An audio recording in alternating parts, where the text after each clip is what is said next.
Hello dear scholars. In this video I am going to explain the last two stanzas of the poem A Bronze Head, composed by W.B. Yeats. As we have discussed in our previous video, that this bronze head here is a reference to a bronze painted plaster bust of Maud Gonne, and the bust was made by the sculptor Lawrence Campbell and was on display. So this bronze head is on display in the Dublin Municipal Gallery, and the bust depicted Maud Gonne as an aged woman. So let's start in this video the third stanza that is on your screen, and the opening lines of the third stanza is, but even at the starting post, all sleek and new, I saw the wildness in her, and I thought a vision of terror that it must live through had shattered her soul. Here in line 1, but even at the starting post, it means but even at the beginning of her career. All sleek and new means all smooth and fresh. So the poet wants here to speak that even at the beginning of her career, when she was still young, she was all smooth and fresh. And in the next lines, I saw the wildness in her, and I thought a vision of terror that it must live through had shattered her soul. Here the word I refer to the poet, and in these lines the poet wants to say that he perceived a wildness in Maud Gonne at the very outset of her career when she was still young. It seemed to him that a foreboding means a foreknowledge, a knowledge of prediction about the future of the terror that she would have to endure had already shattered her soul. Means the terror of prediction about the career, about the political agenda had made her soul shattered. Propinquity had brought imagination to that pitch where it casts out all that is not itself. Propinquity means nearness or intimacy, or we can say familiarity.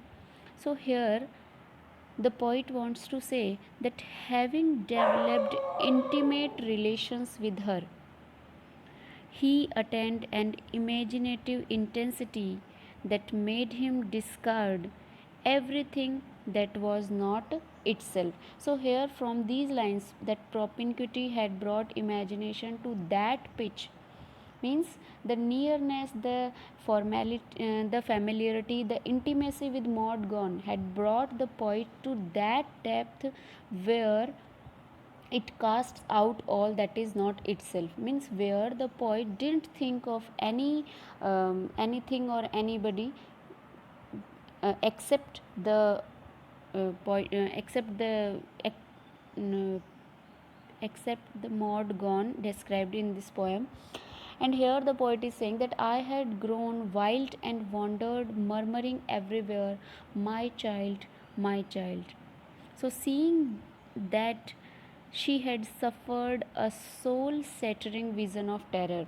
In the last line, we have discussed about these, that at the starting of her career, Maud Gonne was terrorized and her soul had been shattered. So, seeing that Maud Gonne had suffered a soul shattering vision of terror, he too became wild with rage. Here we are speaking about the poet, that the poet became wild with rage himself at what she had suffered. Means the poet got very emotional about the pathetic situation of Maud Gonne, and this rage made the poet murmur again and again, my child, my child. Here these words, my child. These words here the poet used to express his pity for her, means express his pity for Mordgaunt. So, this stanza 3 describes the human aspect of Mordgaunt, her wildness, her vision of terror, etc., and the poet's intimate relation with her. The next stanza, that is the last stanza of this poem. Or else I thought her supernatural, as though a sterner eye looked through her eye on this foul world in its decline and fall. Now the poet says that he also perceived a supernatural quality in her. It seemed as if through her natural eyes peeped, means it seems when the poet saw the image of the bust, her natural eyes, she is peeping. Sterner eyes means strong eyes, lightful eyes, indicative of a supernatural force. Those sterner eyes gazed at the spectacle of the sad deterioration, sad devastation of the Irish national life. The next lines, on gangling stalk grown great and great stalks run dry.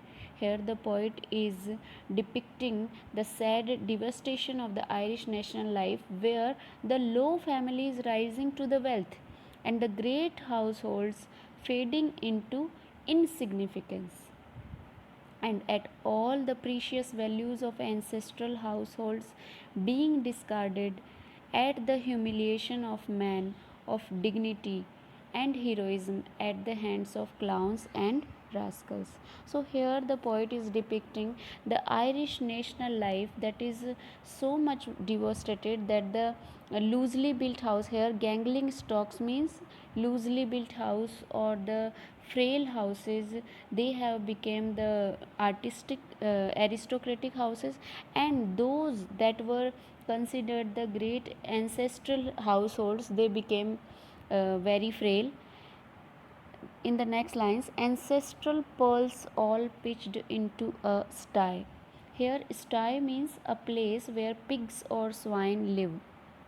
Heroic reverie mocked by clown and knave. Clown and knave means joker, or we can say rascals, clowns, and wondered what was left for massacre to save.